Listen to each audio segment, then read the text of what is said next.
आप सभी का स्वागत है आपके अपने channel chalk and duster academy पे। उम्मीद करते हैं आप अपने घरों में सुरक्षित होंगे, सेफ़ होंगे।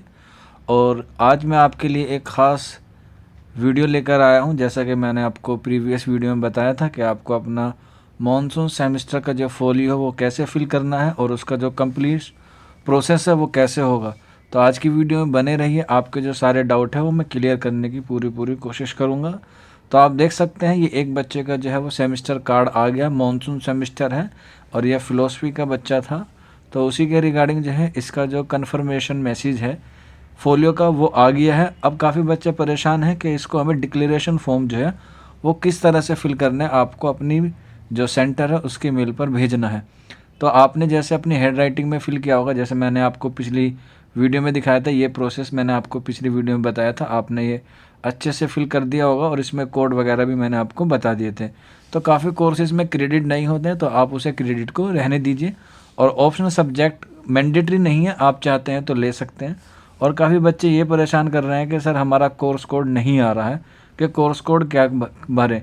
तो मैंने आपको बताया था कि प्रीवियस वीडियो में कि आप कोर्स कोड जो है वो 1 डालें। अगर आप इस तरह के फोलियो में नीचे जाएंगे तो यहाँ पे देखिए कोर्स कोड लिखा है core 1, optional 2, tool 3, non credit 4 और रिपीट पे 5। तो ये मैंने आपको प्रीवियस वीडियो में भी बताया था। हालांकि कुछ बच्चे हैं जो वो कंफ्यूज हो गए इस वजह से, क्योंकि मैंने इसमें आपको कोर्स कोड में जो है 425 लिख के बता दिया था। लेकिन मैंने वहाँ पे मेंशन किया था कि अगर आपके यहाँ पे कोई भी कोर्स कोड नहीं है तो आप वहाँ पे 1 भर दें। आप कोई ऑप्शनल सब्जेक्ट लेना चाहते हैं तो आप 2 भर दें, या आपका कोई क्रेडिट वाला सब्जेक्ट नहीं है तो आप वहाँ पे 4 भर सकते हैं। और जो रिपीट वाला है वो उन बच्चों के लिए जो ऑलरेडी JNU में इनरोल हैं, क्योंकि ये फोलियो जो है वो स्पेशल फर्स्ट सेमेस्टर के लिए नहीं बनता है। वो और भी तमाम बच्चे होते हैं जो अगले साल शुरू होगा, उनके सेकेंड ईयर का रहेगा तो उनका भी मानसून सेमेस्टर बताया जाता है। तो ये मैंने आपको पूरा परफॉर्मा बना दिया था, बताया था पिछली वीडियो में। तो अब आपके सामने इस तरह से एक मेल आया होगा जो आपके स्कूल की तरफ से आया होगा, जो आपने हैंड राइटिंग में लिख के भेजा था उसको ही उन्होंने टाइप करके और आपके क्रेडिट वगैरह और रिपीटिंग ये सारी चीज़ें जो है उसमें भर के दे दी थी। अब बच्चे ये कन्फ्यूज़ है कि इसको हमें डिक्लेरेशन को फॉर्म भर के क्या करना है।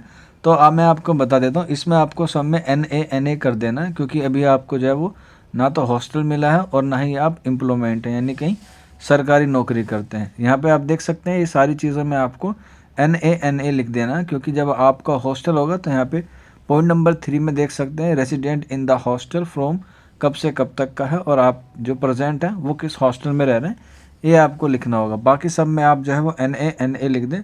बस यहाँ पे आप अपनी ईमेल आईडी जो है वो मेंशन कर सकते हैं।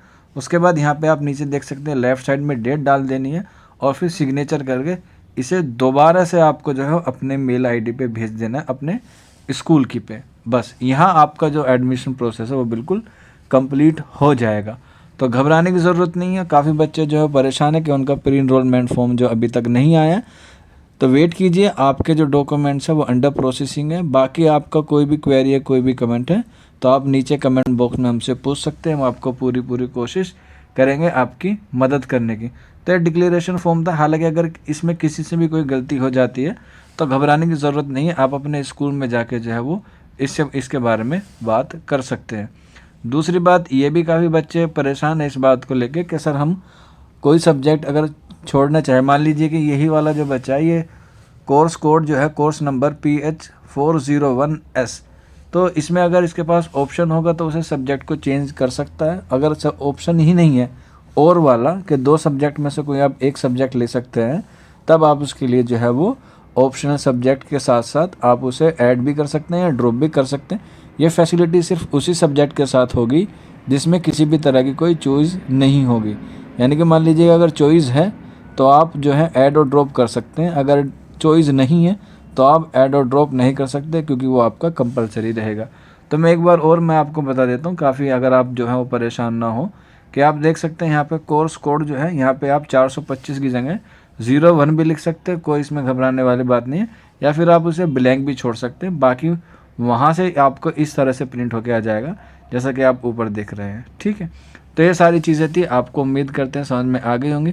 फिर भी कोई डाउट है या कोई क्वेरी है तो आप हमसे रब्ता या कॉन्टैक्ट कर सकते हैं। हमारा व्हाट्सअप नंबर आपको मालूम ही है, 9045220432 हमारा व्हाट्सअप नंबर है। बाकी JNU की अपडेट देने के लिए मैं आपको फिर से एक वीडियो बना दूंगा। अगर आपके मन में कोई डाउट है तो कमेंट बॉक्स में आप ज़रूर कर दीजिए, मैं उसका जवाब ज़रूर देने की कोशिश करूँगा। तो मिलते हैं आप लोगों से जल्दी नेक्स्ट वीडियो में। शुक्रिया फॉर वॉचिंग दिस वीडियो।